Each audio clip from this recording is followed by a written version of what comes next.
कोई भी पारिवारिक सम्मेलन में सम्मिलित नहीं होऊंगा।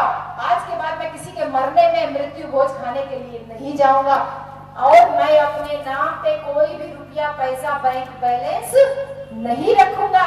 आज के बाद ये बहुजन समाज ही मेरा घर द्वार। ये 5 प्रतिज्ञा लिख करके साहब कांसीराम चिट्ठी में अपन माई के पंजाब में रोपड़ जिला में साहब का जन्म वाला खवासपुरा गांव में साहब चिट्ठी लिख करके अपनी माँ को पोस्ट कर दिए। माँ वहां सपना संजोई थी, साहब कांसीराम की शादी तय हो चुकी थी। माँ सपना सजाई हुई थी कि मेरे बेटे की शादी होगी। माँ चिट्ठी पाती है, भागी भागी आती है, तुरंत भागी भागी पूना में आती है और यहाँ देखती है कि साहब कांसीराम दिन रात खटिया पे लेटे खाली बाबा साहब की किताबें पढ़ते रहे। 2 महीना तक माँ जो है साहब कांसीराम से बात करने की कोशिश करती रही, लेकिन साहब को तो अजब धुन लगी हुई थी। केवल बाबा साहब की किताब दिन भर पढ़ते और उसी में खोए रहते। माँ से बर्दाश्त नहीं हुआ तो एक दिन माँ ने अपने बेटे से कांसीराम साहब से पूछा, ए कंसिया, साहब कांसीराम को प्यार से कंसिया बोलती थी, ए कंसिया, तू इन किताबों में ऐसा क्या लिखा है जो तू रात दिन इन किताबों को पढ़ने में लगा रहता है कि तेरे पास अपनी माँ से बात करने की भी फुर्सत नहीं है। साहब कांसीराम को जैसे लगता है नींद से किसी ने जगा दिया हो। साहब कांसीराम अपनी माँ से कहते हैं, माँ ये कोई साधारण किताब नहीं है, ये किताब मेरे बाबा साहब मेरे लिए लिख करके छोड़ के गए हैं और इन किताबों में बाबा साहब मेरे लिए सत्ता की चाबी छोड़ के गए हैं। मैं उस चाबी को खोजने की कोशिश कर रहा हूँ। माँ तू घर जा, तू घर जा माँ, मेरे पास टाइम बर्बाद मत कर माँ, मैं घर वापस आने वाला नहीं हूँ। माँ रोते रोते घर वापस चली गई। यहाँ साहब कांसीराम दिन रात आपके और हमारे लिए, आपके और हमारे लिए दिन रात स्ट्रगल करते रहे, दिन रात संघर्ष करते रहे और इसी संघर्ष के बीच में बहन जी कभी कभी साइकिल चला के, कभी पैदल चला के, कभी भूखे पे, कभी सड़क पे, कभी कहीं पे भी सो जाते थे। इसी संघर्ष के दौरान साहब के एक साथी होते थे भैया, उनका नाम था आमटे आमटे करके। वो साहब के साथ बराबर रोज साइकिल से ये लोग ट्रेन पकड़ने जाते थे। ये लोग जहाँ कमरा किराए में लेके रहते थे, साहब कांसीराम और उनके जो दोस्त थे दोनों वहां से साइकिल से पूना स्टेशन पे जो है पूना में जो नौकरी करते थे और वहां पे अपना कार्यालय बना लिए थे इस्तीफा देने के बाद। रोजाना साइकिल से वहां पे मीटिंग लेने जाते थे। उस दिन भी जब ये लोग छुट्टी हुई अपना शाम को अपना मीटिंग करने के बाद और फिर जब शाम को वापस ट्रेन पकड़ने के लिए निकले तो दोनों लोगों को बहुत तेज भूख लगी थी और दोनों लोगों की जेब में एक भी रुपया नहीं था। दोनों लोग जब चलते थे तो वहां पे एक चाय का दुकान था, उस चाय की दुकान पे दोनों साथी चाय पिया करते थे। तो साइकिल चलाते चलाते वो चाय की दुकान निकल गई। साहब ने अपने दोस्त आमटे की तरफ देखा और आमटे साहब कांसीराम की तरफ देख रहे कि भैया हो सकता है आप चाय पिलाए, हो सकता है आप चाय पिलाए। दोनों लोग नहीं रुके तो आमटे समझ गए कि लगता है आज साहब कांसीराम को मीट खाने का मन है, आगे एक दुकान पे मीट बहुत अच्छा मिलता है। साहब कांसीराम को मीट भी बहुत पसंद था। जब आगे साइकिल बढ़ती बढ़ती आगे पहुंची तो उस मीट वाली दुकान पे भी साहब कांसीराम अपने दोस्त आमटे की तरफ देख रहे हैं और आमटे साहब की तरफ देख रहे हैं। दोनों लोगों को समझ में आ गया किसी की जेब में एक भी रुपया नहीं है। साइकिल चलाते चलाते दोनों लोग चुपचाप घर आ गए। घर आ करके घड़ा रखा था, घड़ा में से एक एक गिलास दोनों लोगों ने पानी पिया और पानी पी के दोनों साथी भूखे पेट सो गए। इस बात का दर्द आप कभी क्या समझोगे भैया? बहन जी इस बात का दर्द आप क्या समझोगी? आपका तो टाइम हो गया था घर जाने का। आपके तो घर में बस लौरा खाया जाता होगा ना जब भी कोई तीज त्योहार पड़ता है। आपके घर में तो बासी भोजन आप उठा करके फेंक देते हो। कल हम भी फोन किए थे मधुबन जो आपका कार्यक्रम पिछली बार। जी सर, सर पिछली बार आपका हम लोग बुलाए थे मुख्यमंत्री में।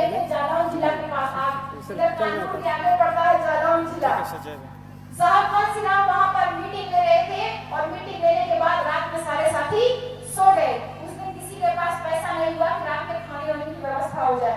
दूसरा दिन बीत गया, कोई पैसा दिया नहीं क्योंकि जो नौकरी पेशा लोग थे वही लोग पैसा देते थे। उसी से शाम को किसी तरीके से अपना खाना वाना लोगों का कार्यकर्ता लोगों का तय होता था।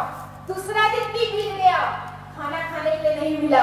2 दिन भूखे रह करके केवल पानी पी पी करके साहब कांसीराम और उनके और साथी लोग थे वो काम चलाने लगे। तीसरे दिन कहीं से थोड़ा सा पैसा वैसा का इंतजाम हुआ तो कुछ खाना वाना अपना बनने लगा। साहब कांसीराम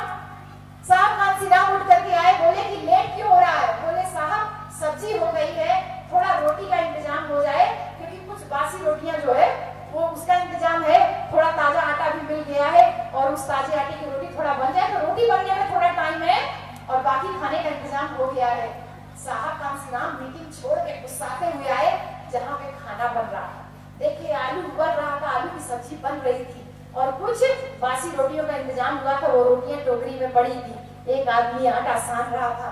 साहब कांसीराम चुपचाप बासी रोटियों में से रोटी उठाए और वो आधा कच्चा आधा पक्का आलू उसमें से कड़छुल से निकाले और निकाल के खाने लगे और कहते हैं आज मेरा समाज इतना उसका पेट भर गया है कि वो ताजी रोटी खाने का इंतजार कर रहा है।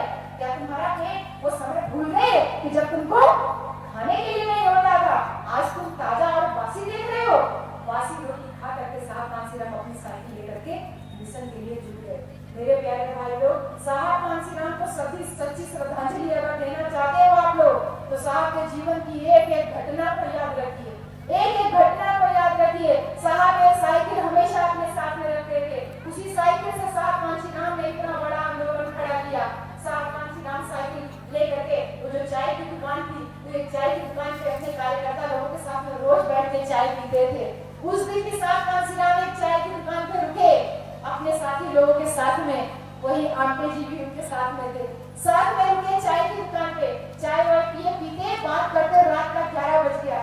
जब सब लोग जाने के लिए उठे तो देखे साहब कांसीराम की साइकिल गायब हो गई। साहब कांसीराम की साइकिल गायब हो गई थी।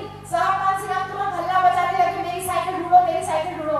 आमटे जी कहे साहब जाने दीजिए, साइकिल चोरी हो गई, लग रहा कोई ले गया है, कोई बात नहीं, आप मेरी साइकिल इस्तेमाल कीजिए। साहब ने कहा ना ना, मुझे मेरी साइकिल ही चाहिए, नहीं तो मैं जाके पुलिस थाने में रिपोर्ट लिखवाऊंगा।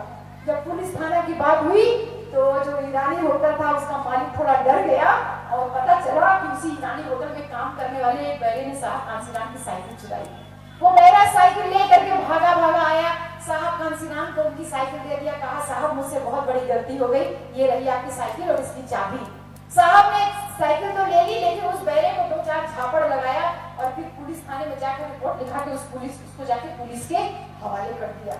उनके साथियों ने कहा साहब एक छोटी सी साइकिल की चोरी होने पे आप इतना बवाल कर रहे हैं, साहब एक साइकिल की चोरी पे आपने इतना बड़ा काम कर दिया, उसको बच्चे को जो है पुलिस में दे दिया, इतना छोटा सा नहीं आपको करना चाहिए था। तब साहब कांसीराम की आंखों में आंसू आ गया और साहब ने कहा ये कोई साइकिल तुम्हारे लिए छोटी सी चीज होगी लेकिन मेरे लिए मेरे मिशन को पूरा करने का ये एक साधन है। इस साइकिल के बिना मैं अपना काम नहीं कर पाऊंगा, मैं इसीलिए बहुत परेशान था, इसका महत्व तुम कभी समझ नहीं पाओगे। मेरे प्यारे बच्चों, इस बात का महत्व आप कभी समझ पाओगे कि नहीं पाओगे मैं नहीं समझ पा रही हूँ, लेकिन साहब कांसीराम ने जब अपनी माँ को वापस भेजा था कि मैं माँ मैं कभी घर नहीं वापस आऊंगा, उसका दर्द केवल वो माँ समझ सकती है जिस माँ ने अपने बेटे को देखे हुए 4 साल बिता दी।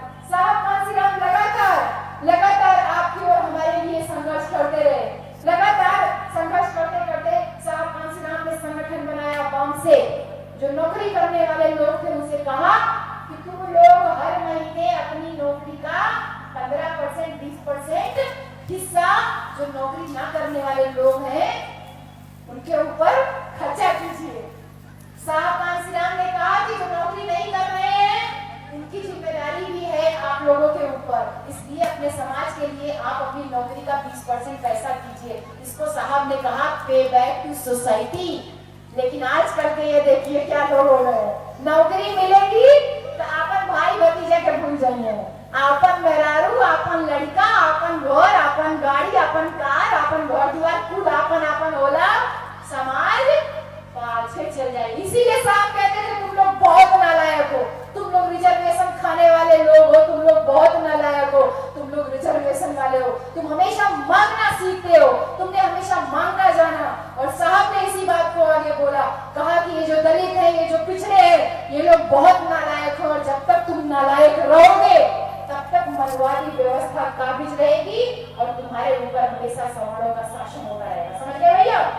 आपके ऊपर आप जिला पंचायत भारत के संविधान की वजह से बने हो, इस धागे की वजह से नहीं बने हो। आप जैसा आचरण करोगे हमारे प्यारे बच्चे आपको देख के बिल्कुल वैसा ही आचरण करेंगे। आप मजबूत होंगे तो हमारे सारे समाज के बच्चे मजबूत होते रहेंगे। साहब ने कहा कि दलित पिछड़े नालायक जब तक रहेंगे तब तक ये मनवादी व्यवस्था उनके ऊपर शासन करती रहेगी और अगर ये दलित और पिछड़े 3 ऊंची जाति वाले लोगों का भंडाधार हो जाएगा। और साहब ने अपनी बात को साबित किया। साहब ने कहा ये मेरा बहुजन समाज, आपको और हमको बहुजन नाम दिया। साहब ने कहा ये दलित, ये पिछड़े, ये धोबी, पासी, भंगी, चमार, खटीक, लुहार, चौहान, पासी, कितनी जातियों में ये लोग बटे हुए हैं। साहब ने हम सबको इकट्ठा करके बहुजन नाम दिया और ये कहा कि जिस दिन SC, ST, OBC और माइनॉरिटी जिस दिन इकट्ठा हो जाएगा, इस बहुजन समाज को साहब कांसीराम हाथी का नाम देते थे। बहन जी, आपको और हमको हाथी कहते थे। हाथी, ये बहुजन समाज हाथी के समान विशाल है, लेकिन जातियों में ऐसा बटा हुआ है कि इसको अपनी शक्ति का एहसास नहीं हो पा रहा है। कुछ लोगों ने सदियों पहले आके हमको 6,500 जातियों में बांट दिया।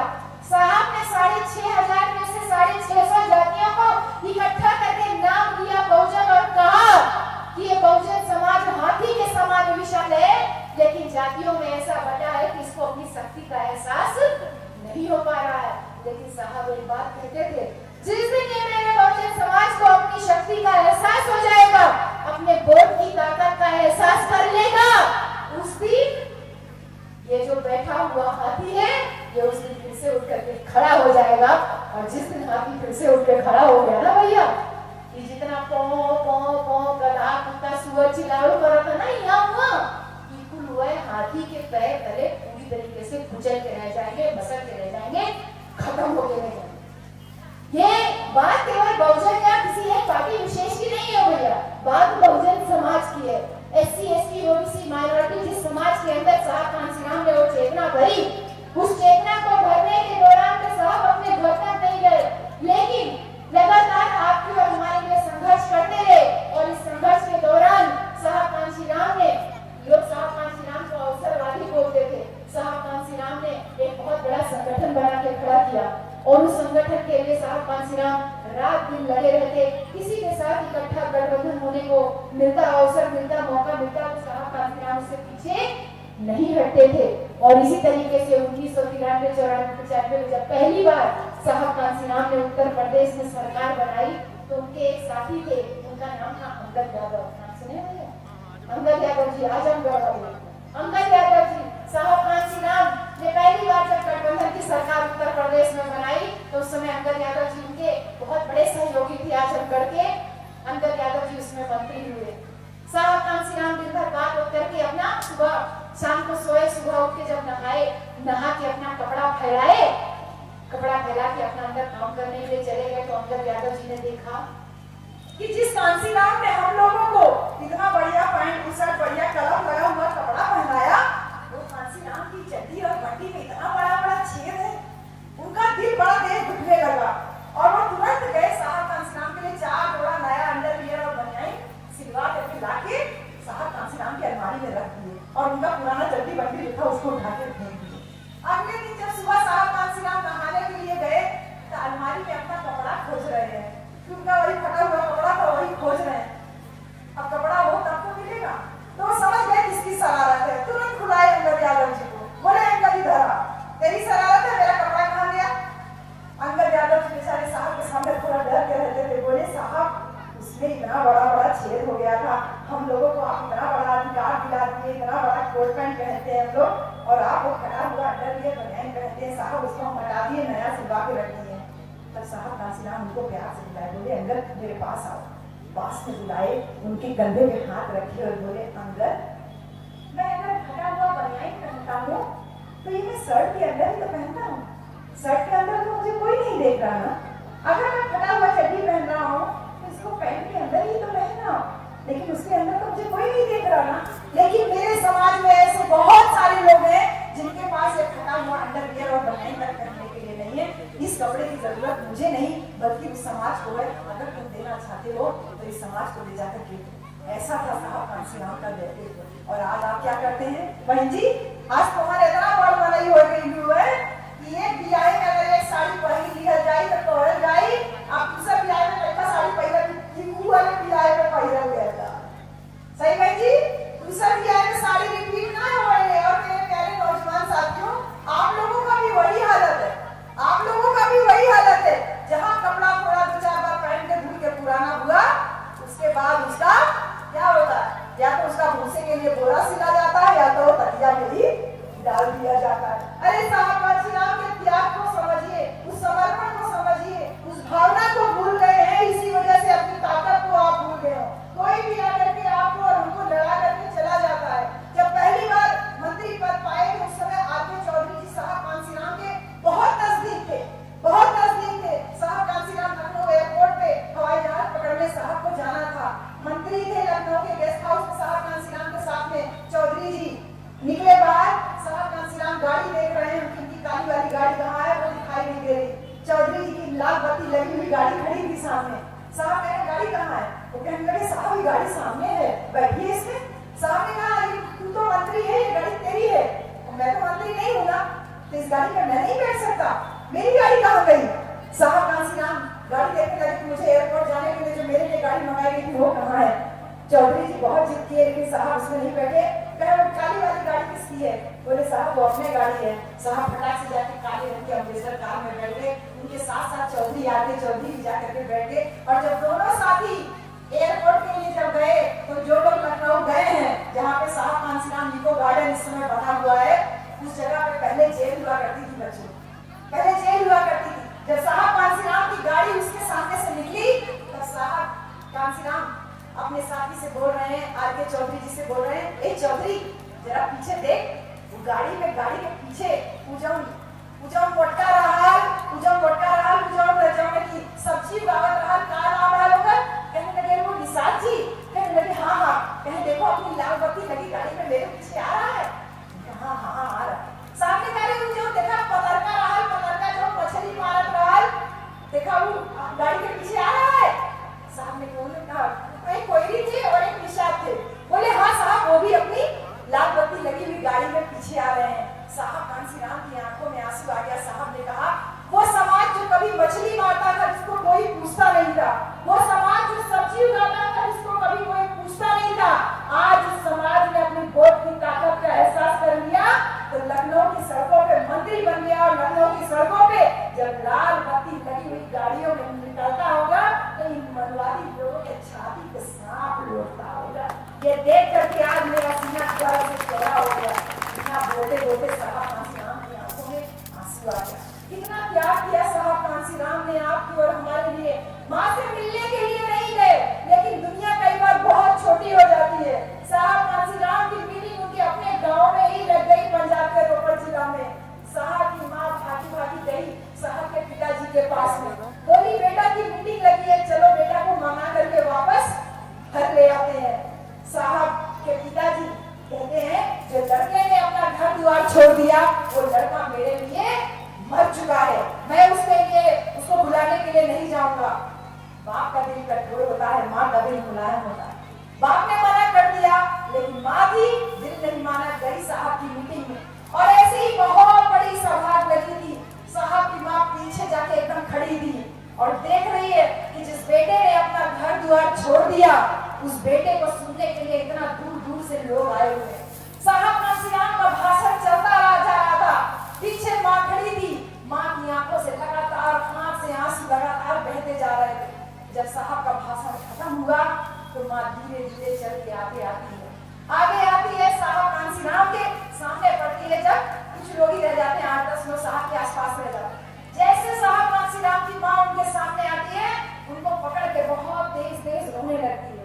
रोते कहती है माँ रोते कहती है बेटा घर चल, तेरी माँ बुढ़ी हो गई है, तेरी माँ से घर का कोई काम नहीं होता है, बेटा घर चल, मैं तेरी शादी कराना चाहती हूँ, तू मेरे लिए बहू लेकर के आ, बहू तेरा घर के काम में हाथ बटाएगी, घर चल बेटा घर चल, मैं तेरे सर पे सेहरा बंधा हुआ देखना चाहती हूँ। माँ रोती जा रही है, बोलती जा रही है, लेकिन साहब कांशीराम एकदम चुपचाप खड़े, ना तो चेहरे पे कोई भाव और ना आंख में एक आंसू। जब माँ रोती चुप हुई तब साहब कांशीराम धीरे से अपनी माँ को अपने से अलग किए और माँ के सर पे हाथ फेरते हुए बोलते हैं माँ तू घर जा, ये बहुजन समाज मेरा घर द्वार है, मैंने अपना जीवन इस बहुजन समाज के नाम पे कर दिया है और इस बहुजन समाज के लिए काम करते हुए अगर मेरी जान भी चली जाए तो भी मुझे कोई दर्द नहीं, कोई दुख नहीं, माँ मुझे सेहरा नहीं, माँ मुझे कफन चाहिए, माँ मुझे कफन चाहिए। इतना कहने के साहब कांसीराम ने अपनी माँ को एकदम से अलग किया, क्या मुंह फेर करके चले गए। मैं आप लोगों से पूछती हूँ, यहाँ जितने नेता पनेता बुद्धिजीवी वर्ग बैठे हो, जो साहब बन के कुर्सी पे बैठे हो, जो साहब बन के नीचे इतनी सुंदर कारपेट पे बैठे हो, मैं आप लोगों से पूछती हूँ, और जो मंच में हमारे भाई लोग बैठे हैं, आप लोगों से पूछती हूँ कि साहब कांशीराम ने अपनी माँ से कहा, माँ मुझे सेहरा नहीं, मुझे कफन चाहिए। किसके लिए साहब ने कहा कि माँ मुझे सेहरा नहीं, मुझे कफन चाहिए? किसके लिए कहा? किसके लिए कहा? हमारे लिए कहा। लेकिन हम क्या कर रहे हैं? हमने साहब को क्या दिया बदले में?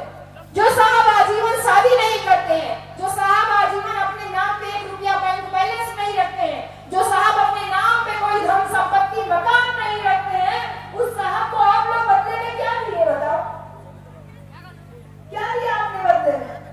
उन साहब को आप लोगों ने बदले में क्या दिया जानते हो भैया? एक छोटा सा चुनाव आ जाए और उस छोटे से चुनाव में अगर आपको टिकट ना मिले तो आप तुरंत दूसरी पार्टी के चमचागिरी करने में लग जाते हो, तुरंत दूसरी पार्टी की चमचागिरी करने में लग जाते हो।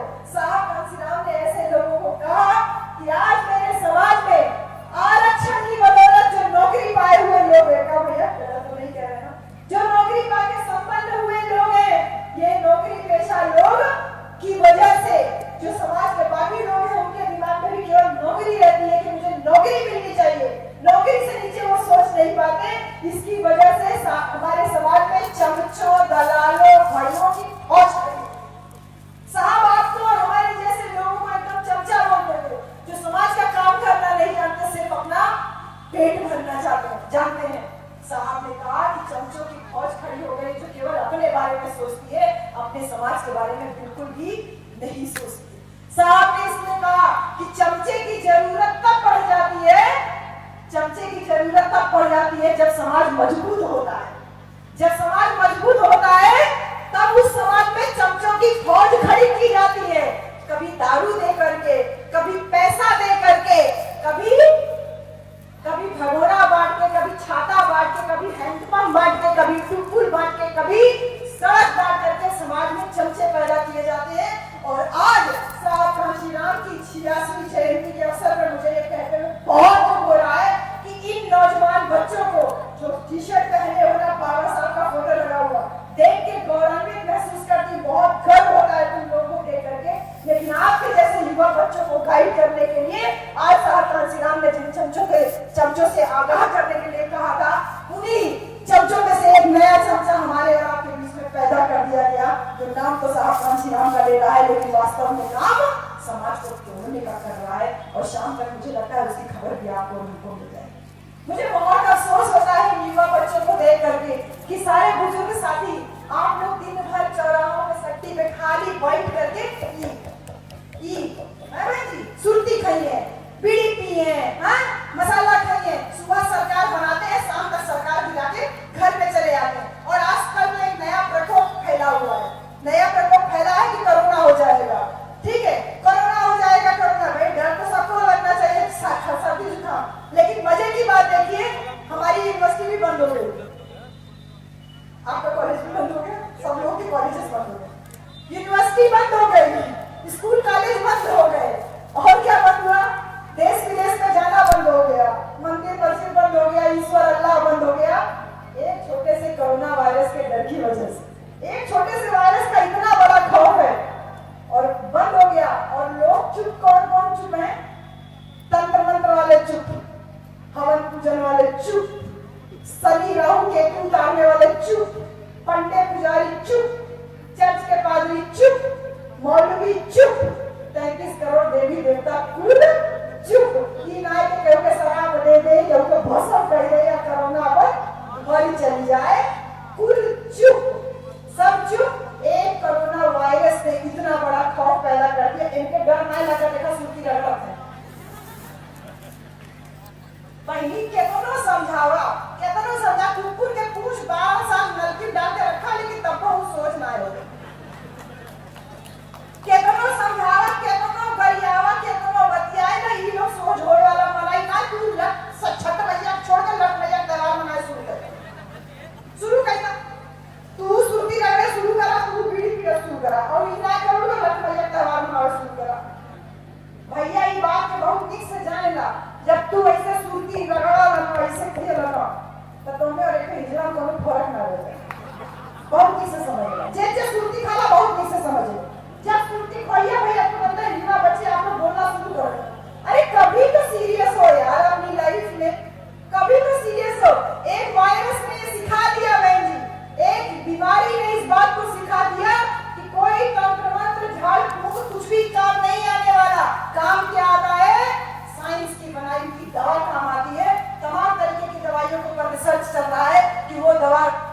मुर्गा बने हुए। ये मेरा कथन नहीं है, ये कथन मुझे बाबा साहेब डॉक्टर भीमराव अम्बेडकर का कथन। बाबा साहब ने इस बात को कहा कि मैं जब अपने देश में वापस घूम के देखता हूँ तो यहाँ पे जिंदा लोग ही मुर्दा बने हुए हैं, और ऐसे मुर्दा लोगों को वापस जिंदा करना मेरी जिंदगी का उद्देश्य है। और इसी उद्देश्य को साहब कांसीराम ने सही मायने में पूरा करने का प्रयास किया। गांव-गांव घूम करके, साइकिल पैदल घूम करके इतना बड़ा संगठन बना के खड़ा कर दिया कि बैठा हाथी खड़े हुए गधे से कहीं ज्यादा ऊंचा दिखाई देता है। टेंशन लेने की जरूरत नहीं है। बहुत सारे चर्चे हमारे समाज में इस समय पैदा कर दिए गए। टेंशन लेने की जरूरत नहीं है, परेशान होने की जरूरत नहीं है, लेकिन हाँ, अपने काम को ईमानदारी से करते रहने की जरूरत है। अपने काम को ईमानदारी से करते रहने की जरूरत है। ये लड़ाई अम्बेडकरवाद वर्सेस मनुवाद की है। एक विचारधारा वो है जो आपको कहती है कि तुम नीच हो, तुम अछूत हो, तुमको नीचे ही रहना चाहिए। वो व्यवस्था कभी नहीं चाहती कि भारत में संविधान जिंदा रहे, क्योंकि संविधान का मतलब ज्ञान है। संविधान का मतलब ज्ञान है। वो ज्ञान आपको कहता है, अरे बाबा बड़े तो अपन बोले के न होई, ठाकुर बड़े तो अपन बोले के न होई, हम काहे अपन खटिया छोड़ के उठे। यही बोलते हैं ना बच्चे आजकल के, अरे वही तो अपन घोरे के ना होई, वो हमके रोटी पानी दे दे, हमारे माई दादा देते, हमारे बाबा साहब देते। वो व्यवस्था, ये लड़ाई इसके विचारधारा की लड़ाई है, इसके अलावा और कोई लड़ाई नहीं है। अपने दिमाग से इस कचरे को निकाल दीजिए कि आप ऊंची जाति के हो, क्योंकि अभी नागौर में भैया, राजस्थान में वही नागौर जिला है, और नागौर के बगल में एक और जिला है बाड़मेर। जैसे ही बलिया और गाजीपुर है, ऐसे नागौर और बाड़मेर जिला है राजस्थान में। भैया कहते अपन बिरादरी के मनाई रहा, अपन का नाई बिरादरी के मनाई रहा, अपने समाज का रहा। उसका केवल इतना गलती था कि जिस दुकान पे वो अपनी मोटरसाइकिल बनवा रहा था, उस दुकान पे एक और आदमी अपना मोटरसाइकिल बनवा रहा था, उसकी जेब में से 50 रुपया गायब हो गया। और उसने ये जानते हुए कि आदमी नीति जाति का है, मारने के उद्देश्य से कहा कि तुमने मेरा पैसा लिया है, और उसको पकड़ कर ले गए पीछे। 4-5 आदमी पहले तो उसको मारे, और मारने के बाद उसके पिछवाड़े में पेचकस घुसेड़ दिए गए। सिर्फ 2 दिन के बाद बाड़मेर जिले में वही घटना होती है, आदमी के शरीर में सरिया घुसेड़ दिया जाता है। मतलब समझ रहे हो भाई लोग, मतलब समझ रहे हो, औरत के ऊपर आपने अत्याचार किया तो वो अत्याचार की श्रेणी में आया, लेकिन आदमी के ऊपर अत्याचार कर रहा है, इसको किस श्रेणी में रखोगे, किस श्रेणी में रखोगे? पिछले 4 साल में 38 दुल्हा लोग घोड़ी में से उतार दिए गए, 38 दुल्हा लोग घोड़ी में से उतार दिए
पीएम। साहब कांसीराम ने नारा दिया, बहुत बड़ी संख्या में पिछड़ा समाज साहब के साथ में आगे बढ़ रहा था, जय जय भीम के नारे लगा रहा था। लेकिन वही साथ ही साथ जो दूसरी व्यवस्था जिसके साथ हमारी आपकी बराबर लड़ाई रहती है, वो व्यवस्था चुप नहीं बैठी थी। साहब कांसीराम का मिशन मूवमेंट लगातार चल रहा था। हमारे बहुत से यादव भाई, बिहार का हाथ भाई सब भाई लोग जय जय भीम कर रहे थे। बाबा साहब की जयंतियां गांव-गांव में मनाई जाने लगी। कुछ लोग पीछे लग गए और लगने के साथ में तुरंत अपना काम शुरू कर दिए। और जिस 6 दिसंबर 1992 को बाबा साहब का परिनिर्वाण हुआ था, जिस दिन बाबा साहब हमको छोड़ के गए थे, बहुत बड़ा ऐतिहासिक कार्यक्रम जगह जगह चल रहा था।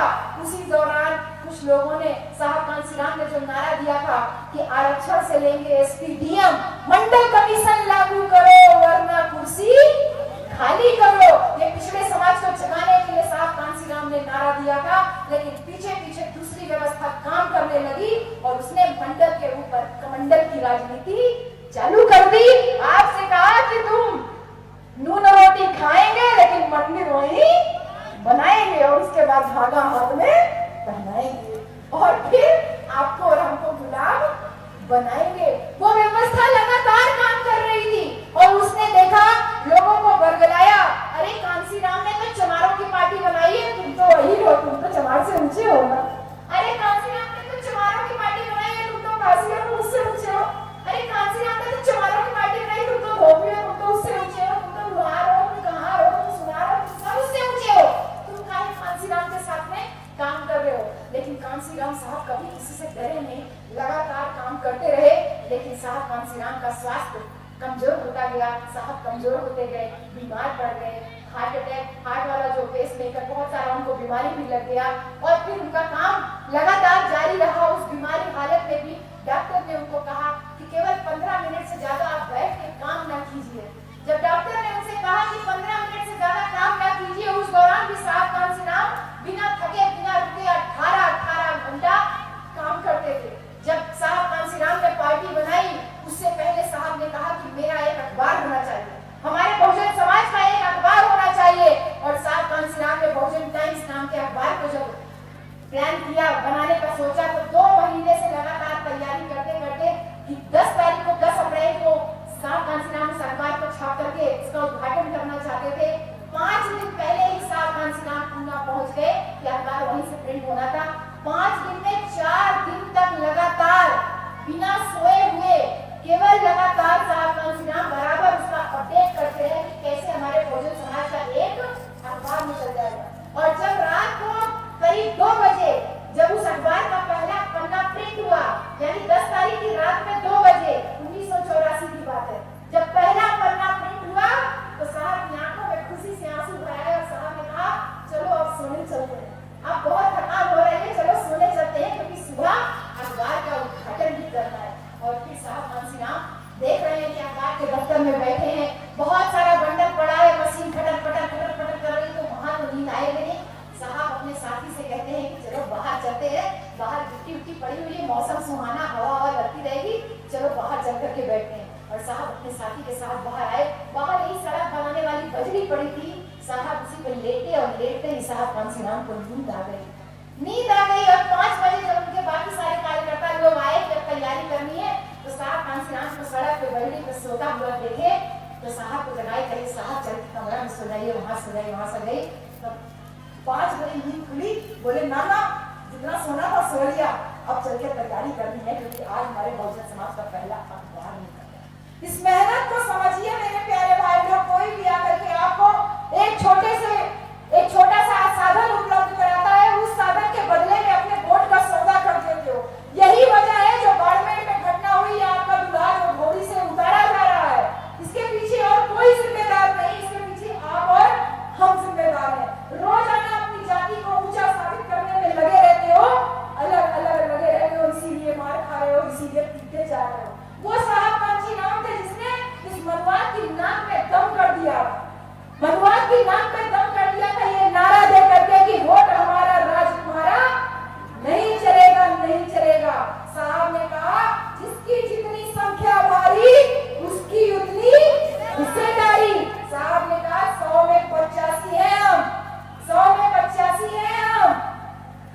SC ST OBC और माइनॉरिटी 100 में 85 है और ब्राह्मण ठाकुर बनिया ये केवल 15% है।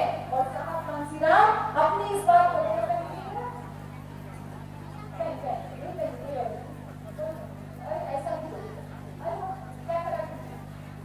साहब कांसीराम समझाते थे, कहते थे कि जैसे ये पेन है ना, पेन, ये पेन, इस पेन पे ये ज्यादा हिस्सा है ना, ये हिस्सा ज्यादा है। साहब कहते थे ये 85% बहुजन समाज है और ये जो पेन के ऊपर ढक्कन है ना, तो जरा सा है ना, ये 15% लोग हैं। 15% लोग पेन के ढक्कन के बराबर है और इस पेन के पूरी बॉडी के बराबर आप और हम हैं। लेकिन साहब कांसीराम एक बात कहते थे, ये SC ST OBC और माइनॉरिटी ये लोग आपस में इतना बटे हुए हैं कि ये 15% लोग इनकी खोपड़ी पे बैठ के राज कर रहे हैं।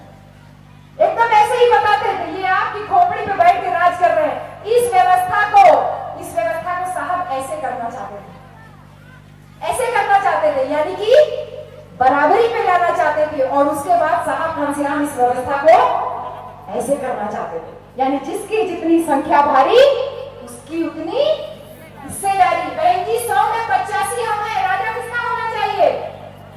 राजा किसका होना चाहिए? हमारा होना चाहिए। लेकिन राजा किसका है? 15% का। गलती किसकी? गलती हमारी है। अलग अलग रहोगे तो ऐसे ही टूटे जाओगे, पिटते रहोगे। क्योंकि जब वो अहिर को मारने आए, मैं चुप थी क्योंकि मैं अहिर नहीं थी। वो आए, अहिर को मार के चले गए। फिर वो धोबी को मारने आए, मैं चुप थी क्योंकि मैं धोबी नहीं थी। वो आए, उनको मार के चले गए। फिर वो लुहार को मारने आए, मैं चुप थी, मैं खुश थी कि मैं लुहार नहीं हूँ, और लुहार को आके मार के चले गए। फिर वो खटीक को मारने आए, मैं चुप थी क्योंकि मैं खटीक नहीं थी, वो खटीक को मार के चले गए। फिर सुनार, महार, चौरसिया, मौर्या, कुशवाहा को मारने आए, मैं बड़ी खुश थी कि वो मैं भूल जाती ही नहीं और वो उनको मार के चले गए। और अंत में वो मुझे मारने आए और मुझे बचाने के लिए कोई भी नहीं था, क्योंकि मेरे सारे साथी लोग तो मारे जा रहे थे। इसलिए ध्यान रखिएगा कि वोट आपको हिंदू बना के लिया जाता है, आपको मुसलमान का डर बैठाया जाता है। ये काम एक दिन से नहीं चल रहा है, ये काम बहुत पहले से चल रहा है। साहब कांसीराम इसीलिए इस नारे को दिए थे कि दलित मुसलमान करो विचार, कब तक सहोगे अत्याचार। तुमको हिंदू बना करके मूर्ख बनाया जाता है केवल वोट लेने के लिए। और जैसे तुम्हारा वोट उनके पास पहुंच गया, अहिरौटी में, चमार चमरौटी में, धोबी धोबियाने में, पासी पसियाने में, भर भरौती में, बाबर बबनौती में, सब अपनी अपनी जातियों की बस्ती में वापस चले जाते हो। इसलिए साहब ने आपको और हमको वोट की ताकत का एहसास कराया। 1585 का नारा दिया और कहा कि वोट हमारा, राज तुम्हारा नहीं चलेगा, नहीं चलेगा। आज साहब कांसीराम के जाने के बाद में सबसे ज्यादा मुझे आज साहब कांसीराम की कमी महसूस हो रही है, क्योंकि साहब कांसीराम का नाम तो बहुत पार्टियां लेती हैं, लगभग सब पार्टियां लेती हैं, लेकिन साहब कांसीराम के नाम पे बहुजन समाज के ही लोग नाम लेकर के बहुजन समाज को जो आज तोड़ने की नींव रखी जा रही है, इस बात से बहुत ज्यादा कष्ट हो रहा है। इस कष्ट को हम आपको बयान नहीं कर सकते। इसलिए मेरे प्यारे भाइयों, मेरे साथियों, आपके सामने ये समय बहुत खतरनाक चल रहा है। बहन जी, आपन गोरू भैंसी बिना तुम एक दिन ना रह सकेगी, एक दिन गोरू भैंसी बिना ना रह सके, टाइम वही है घरे जाएंगे। हमरो घरे बहुत काम धाम रहा वाला, हमार दीदी देखा आए रही नो के घरे बहुत काम धाम, लेकिन कोनी की आज हम यहाँ आई काम चलत तोरे साथे, सब अपना काम धंधा छोड़ करके आए हैं साहब कांसीराम की जयंती मनाने के लिए, कि साहब की विचारधारा आपके दिमाग में पहुंचे। औरत आदमी के सिरसियाती है, छोड़कर मायके चली जाती है, कहती है मैं इसके साथ में नहीं रहूंगी। हाँ, रिसियाती है, मायके चली जाती है, और मायके न जाए तो रिसिया के 2-2 दिन खाना छोड़ देती है कि हमके ही साड़ी चाहिए, हमके गहना चाहिए, नहीं हमके अपन जिठानी से जेठ से आकर अलग मकान चाहिए, अगर बीच में दीवार खींचा है तो खाना छोड़ दे। रिसियाए 2-3 दिन खाना छोड़ दे लूं घर पे छोट लड़ाई झगड़ा में। लेकिन शायद आपको इस बात का अंदाजा नहीं है कि आपके और हमारे बीच, हमारे ही समाज की कुछ औरतें दिल्ली और अन्य जगहों पे पिछले 70-80 दिनों से लगातार संघर्ष कर रही हैं। कोई कोरोना वायरस उनका कुछ बिगाड़ नहीं पा रहा है, क्योंकि उन्होंने अपने अंदर वो जज्बा पैदा किया। उस खतरे को भाग नहीं बहन जी, लगातार 70-80 दिन, मुझे लगता है कि करीब 90 दिन होने जा रहा है, 3 महीने से ज्यादा अपने छोटे छोटे बच्चों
मशीन ला करके लगा दी और इस व्यवस्था से, जो व्यवस्था आपको रात दिन आपको नीचा करने में लगी हुई है, वो व्यवस्था जो आपके शरीर में पेचकस, पिलास और सरिया डाल रही है, इस व्यवस्था से आपको लड़ने के लिए आपके पास क्या हथियार है?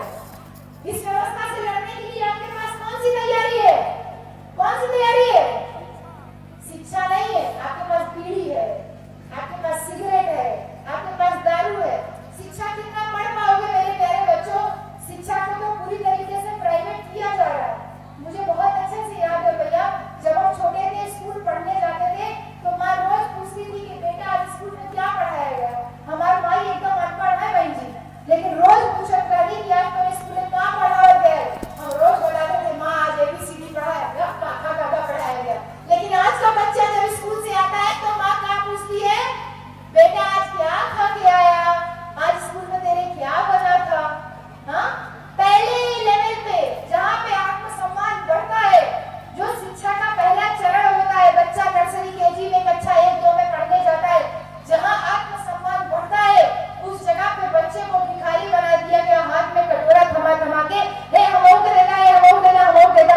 हमारा बच्चा वहाँ लाइन लगा करके खाने के लिए भीख मांगता है। जो बच्चा घर में कभी लौकी नहीं खाता, करेला नहीं खाता, पतली दाल नहीं खाता, वो स्कूल का इस टाइप का भोजन करने के लिए लाइन लगाता है। ऐसे बच्चे से क्या आप मान सम्मान की कोई उम्मीद कर सकते हो?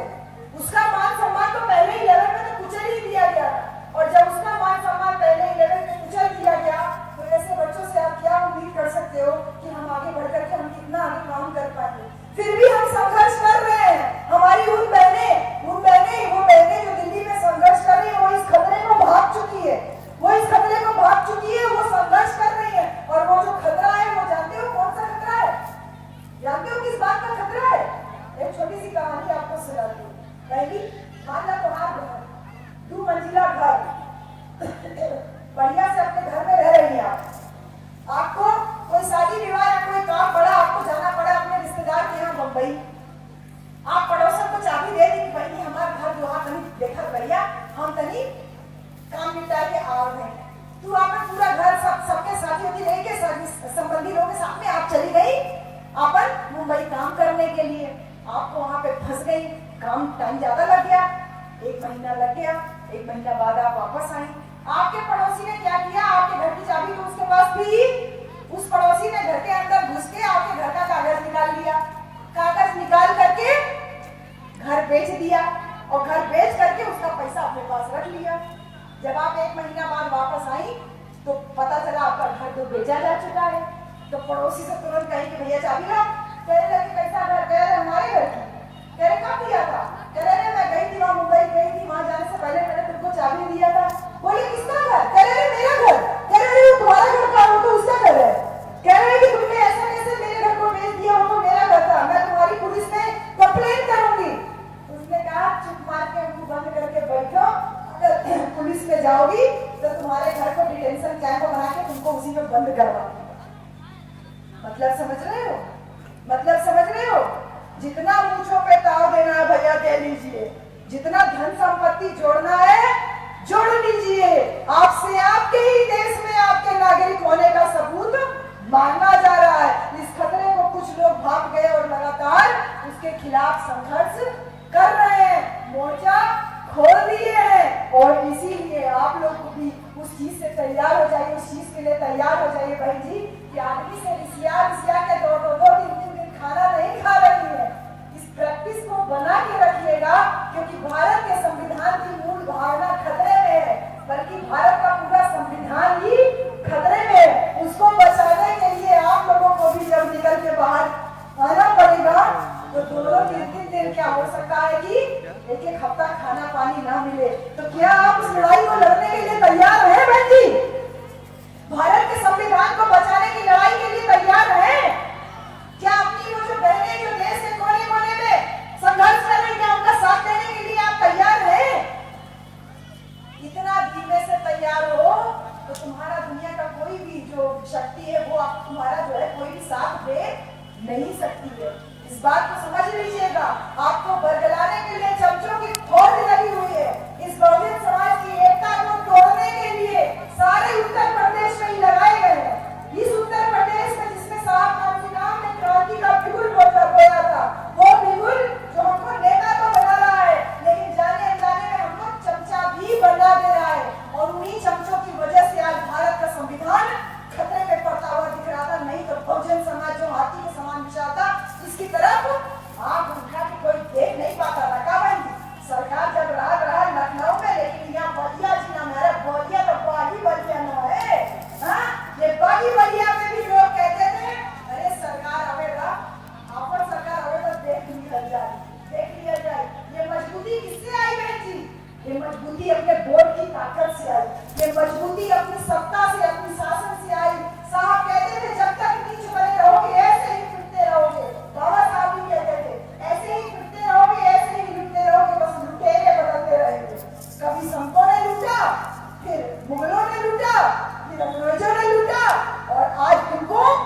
पूंजीपति लूट रहे हैं, लुटेरे बदलते जाएंगे, लूटने वाले तो तुम और हम हमेशा वही के वही है, सेम के सेम है। इसलिए इस खतरे को पहचानिए।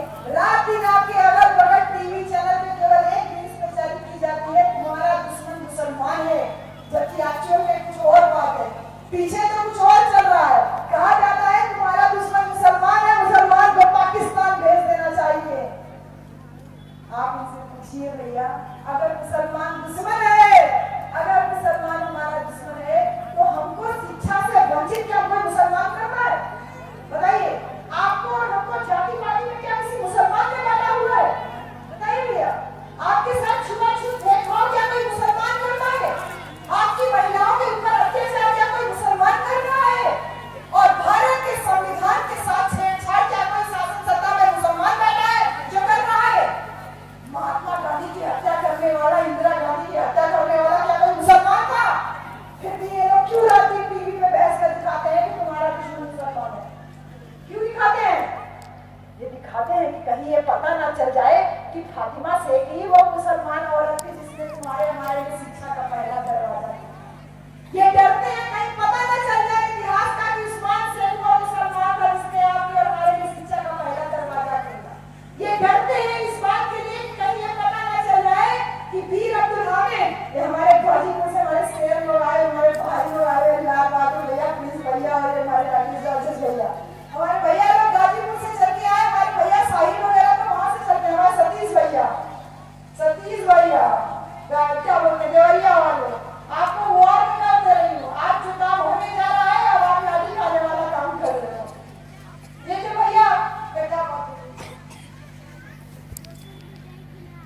वीर अब्दुल हमीद, वीर अब्दुल हमीद, हाँ ये भूल जाते हैं, ये डरते हैं इस बात से कहीं ये पता ना चल जाए कि गाजीपुर से वीर अब्दुल हामिद थे जिन्होंने पाकिस्तान के 7 बैटल टैंकों को अपनी गोलीबारी से उड़ा करके पाकिस्तान को जो है पाकिस्तान के खिलाफ जब जंग छिड़ी थी तो उसने अपने आप को शहीद करते हुए तो पाकिस्तान के 7 बैटल टैंक जो थे उसको जो है उन्होंने धराशायी किया था। ये डरते हैं कहीं ये पता ना चल जाए कि देश की तरक्की में इन मुसलमानों का कितना बड़ा योगदान है।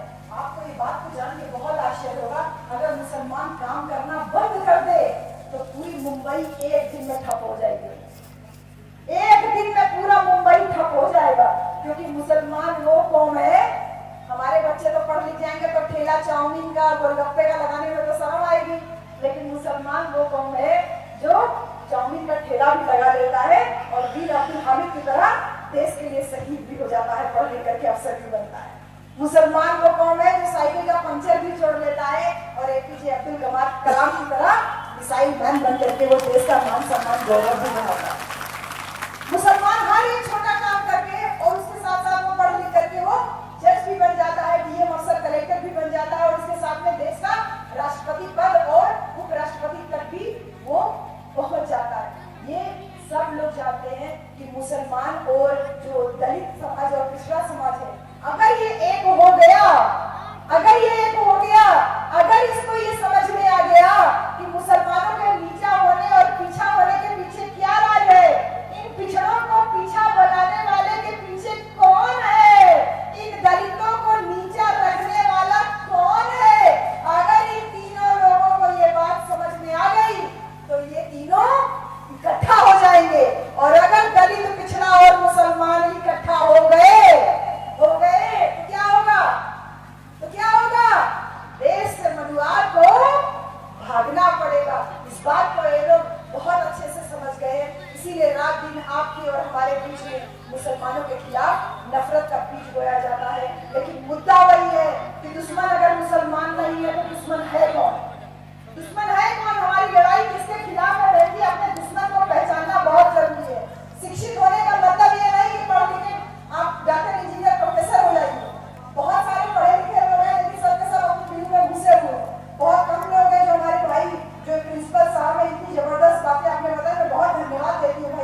आपको और हमको जाति व्यवस्था में बांटा, वो है हमारा दुश्मन। जो हमारे साथ छुआछूत जातिवादी भेदभाव करता है वो हमारा दुश्मन है, जिसने हमको ऊंच नीच की व्यवस्था में बांटा